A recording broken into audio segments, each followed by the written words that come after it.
What's up, guys? Welcome back to the Acres and Acreage channel. We are here today in beautiful Sevierville, Tennessee. We've come down here to look at a couple of properties that we'd like to help some people out with, maybe do some evaluation for them, and then we may end up buying those properties. But we're outside right now. We've got a cabin. We brought our family along with us on the trip, and they've kind of been playing in Pigeon Forge and Gatlinburg while we've been working and evaluating some property down here. But this is a beautiful area. We love to vacation here. It's only about 3.5, 4 hours from where we live in Virginia, and we try to come down here at least once or twice every 2 to 3 years, just as a family vacation. But this time we're here for work. We're, like I said, evaluating some property, and every time we come down here, Ty and I are just amazed at the builders and how skilled they are down here. I mean, they build some houses on, cliffs. We'll try to take some video or some pictures while we're down here just to show you some of the places where cabins are built if you've never been here. But we talked about it yesterday. After we worked yesterday, we went out with the family and we were up at Anakista and Gatlinburg, and we were just looking. And we brought up Land ID on our phones, and we were looking at just the slope that some of these houses were built on. And Ty looked at me and he said, every single one of these lots we'd disqualify immediately. Yeah. And I think that's part of what we want to talk about today. Mainly we're going to talk about Sevierville and why investing here is good, but some things that we want to talk about is knowing your market, because you can't, in Sevierville and Pigeon Forge and Gatlinburg, you can probably buy some properties with some severe slope like there is here, and liquidate them to some builders. But if you try to do that back where we live, you might as well you may never sell it. You might as well plan on giving that down to your kids in your estate, because Yep. you're gonna own it for a long time, or you're gonna have to sell it very, very cheap, probably less than you bought it for. Yeah, I think we'll get around back to that here in a little bit on the video in terms of due diligence. But yeah, this place is beautiful. I always enjoy coming down here, and I think every time we come down here, there's more houses that are built on these slopes that just look like, they're gonna fall off the side of the mountain. Yeah. And obviously they haven't yet. These builders, like you said, are just outstanding. But depending on what market you're in, you definitely need to talk to builders if you're wanting to buy property and build, to see if it's something that is even feasible in that market. The soils can be different. There's different methods of constructing homes all over the country. So, and in environmental conditions, and whether or not there's access to sewer, and if you got to put septic in. But yeah, right here in Sevierville, it's a very active land market. We look at sell-through rates, which is how many properties sell versus are listed in a period of time. And one of the most important time frames that we look is the 30-day. And in the past 30 days, 79 properties have been listed here in Sevierville, Tennessee, and 114 of them have sold, or 114 properties have sold, which tells us there's less than a month of inventory. It's the sell-through rates are so high; it's 144% sell-through rates. And that is really, really fast. Right. So usually when there's more property selling than being listed, it means there's high demand, and that means that there's pretty expensive premiums for land out here. So yeah, and why do we choose Sevierville? That's one of the reasons. I think we do a really good job. Ty does a really good job of. He's the data guy. If you haven't watched our videos before, I'm gonna let you guys know how good Ty is at doing the data, and just making sure that we're mailing the right markets. He does a phenomenal job at that. But that's kind of how we pick our markets. Is we look and we say, hey, is land selling there? We don't want to send mail to a place where, we could buy a property, but we don't want to own it for 12 months or 2 years, or that's an option if we're going to do a lot of value add stuff and clean the thing up. That's an option for us. But typically what we like to do when we buy a property is we buy it, we'll do some value add, we'll perk it. Typically we'll perk it before we buy it, because we don't want to, unless it's recreational, there's some leeway there. But typically we're not buying a property unless it perks, unless you can build on it. Yep. Some other value add stuff that we can do that may take a little bit longer, but typically we want to get a lot of our value add stuff done quickly and then relist it and turn the property over. So Sevierville is easy for us because it's pretty much right down 81 from where we live in Virginia. So if we get some leads here, we can come down here. We can make it a day trip if we have to. Come down here, look at the property, turn around, and go back home. But yeah, that's kind of where we're at with why we picked Sevierville, and What else we got on market analysis? Anything else there? Yeah, so the median home values in this past year here in Sevierville have went down actually 11% year over year, but I don't attribute that to I attribute that to the high interest rate environment, Right. as well as we just went through an election year, so we've seen in the land space specifically in just the markets that we're targeting the days on markets going up and the response rates are going down, and land overall is taking just longer to sell. Yeah. So I know some guys in the house space have said the same thing. We've talked to some guys at our local meetup, and they're saying the same thing with the house side. So Yeah. I think that's just the overall environment that we're in, and you have to adapt to it. But Yeah. that's why you have to look at the totality of the market. If you're going to target a market like Sevierville, you need to understand that this is a big vacation market. Correct. We're in an Airbnb right now. We have Airbnb beside us. Down that way, down below the hill, down there is one being built. And I think every time we come here, we look up and we see more that's been built Yeah. on areas that we would have probably never thought that something would be built there. So if you didn't know that, then you might not target a market if it doesn't, let's say you're a land investor looking at, you want under a certain criteria Right. of sell-through rates. You might not understand that that's why this place has that dynamic and why stuff sells so fast. So, or if you were just targeting, somewhere where there was an increase in median home price, and you're not taking into account the overall market or the totality of the situation in the United States right now in the real estate market, then Right. you might discredit this market and you might miss out on a gem. Yeah. And like Ty said, this is a huge vacation destination. I feel like every time we're here, it's busier than the last time we came. It's got Pigeon Forge right beside it, and then Gatlinburg on the other side of Pigeon Forge. And people just love to come here. We love to come here. We love to bring our families here. And You can do it summertime or wintertime. yeah, we love to just hang out. We went out yesterday. Our families went out yesterday, and then we met them last night. And today we're just kind of chilling at the cabin. We're recording some content here. But I mean, I could honestly come here for 4 days and get a cabin in the mountains and never leave the cabin. I mean, we got beautiful views, and we'll show you guys some drone imagery of the views that we took this morning at kind of golden hour. But I'm gonna say this a lot. If you watch this channel a lot, you're gonna hear me say this.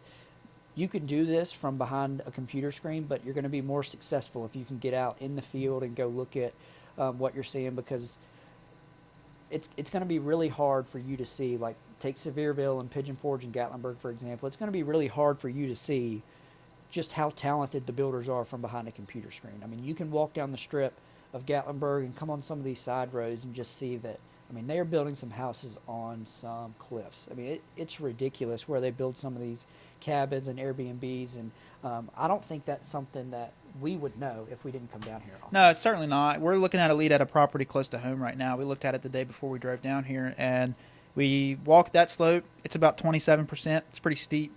But then you come down here and you look at these, and you're like, well, if they're doing it down here, sure there's somebody that can do it back home. Yeah. So it makes you open your eye. You wouldn't know that until you go out and actually look. You can measure the contour lines on Land ID. Land ID is the software that we use. If you have any questions about it, just drop a comment down below. We'll maybe even do a video on it.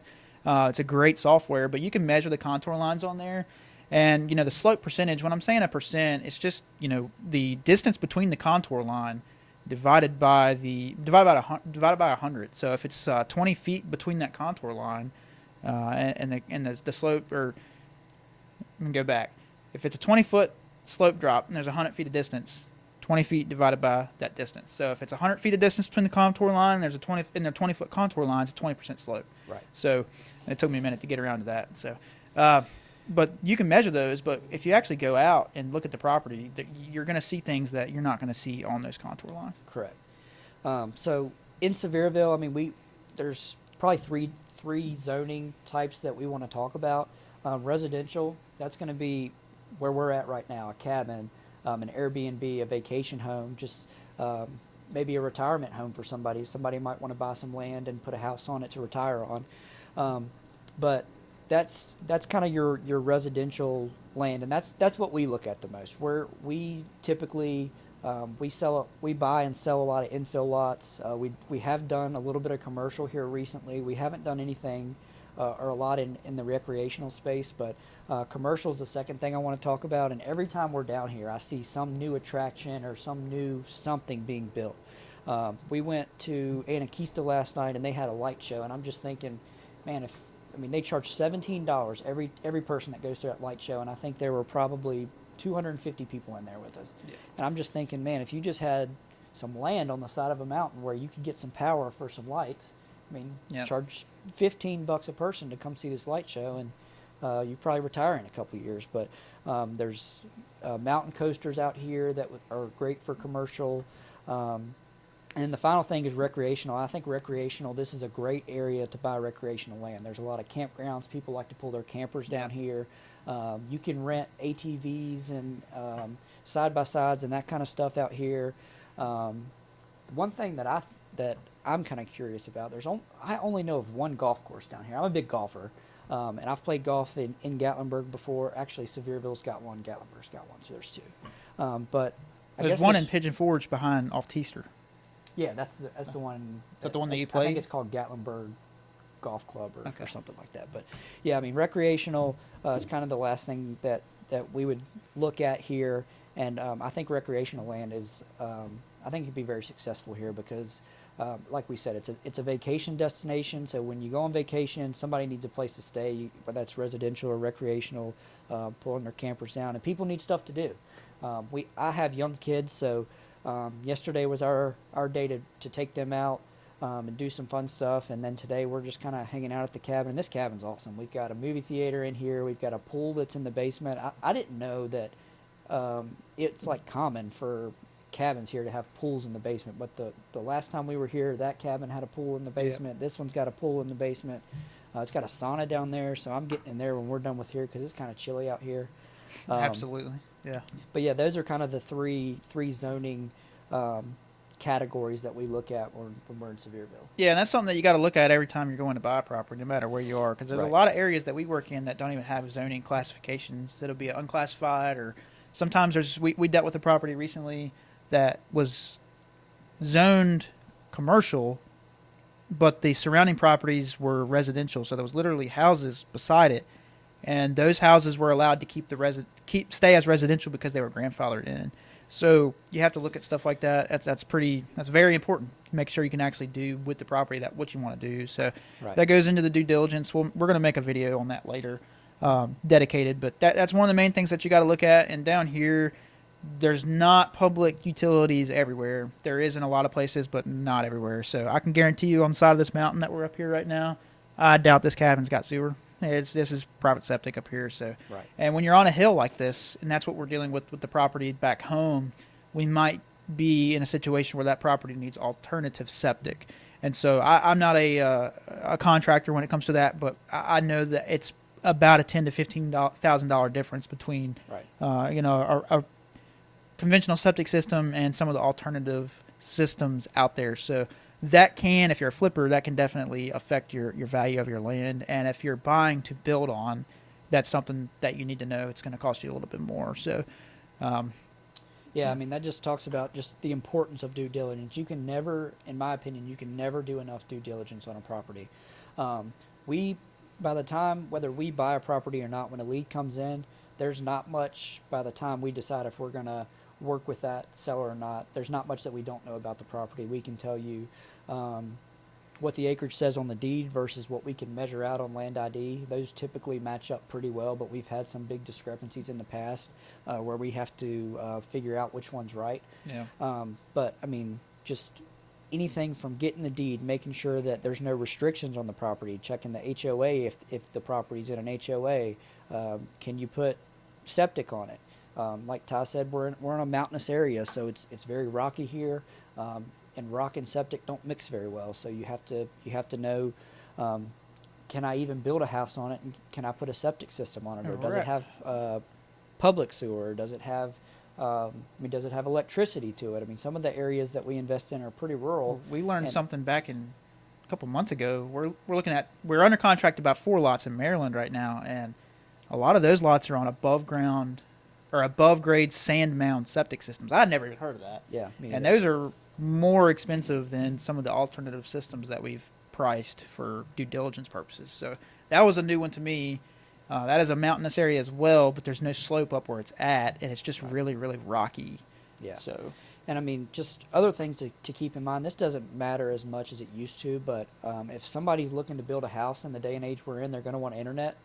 Yeah, absolutely. That's just something to look at. I know Elon Musk has Starlink now, and that's supposed to be about as fast as you can get from a cable provider now. But there's not too many questions you can ask. You call the county, figure out if they have any soil work on file, figure out how it's zoned.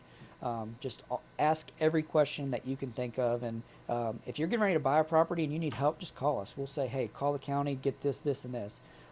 You can call us, you can email us, you can put a comment here. Our number's on our website, acresandacreage.com. Pat will answer the phone. She'll get you in touch with us. Yep, absolutely. Yeah, we're always looking to help, and we want to prevent. We would like to see people not make mistakes when they're buying property. Right. A lot of the people that's called us that we haven't been able to help out is because they've bought property that they didn't realize there was a defect. There was a problem that was more than what we could help them out with, and unfortunately, that does happen.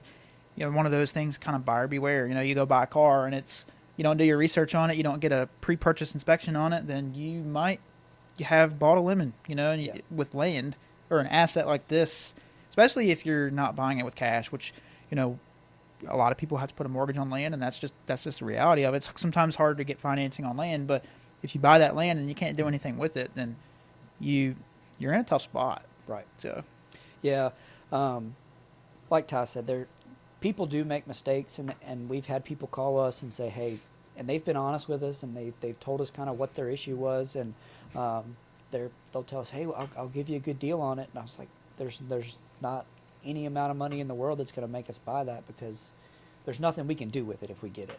And a lot of people will probably ask, hey, why would you help us? I mean, there's so much land in the United States that there's plenty for all of us. So like I said, put a comment down below, shoot us a text, give us a call. Shoot us an email, hit us up on social media, whatever. We'll help where we can. Absolutely. So I think that wraps it up for this one, guys. Go ahead and subscribe, and we'll see you at the next one. All right. Thanks, guys. We'll see you next time.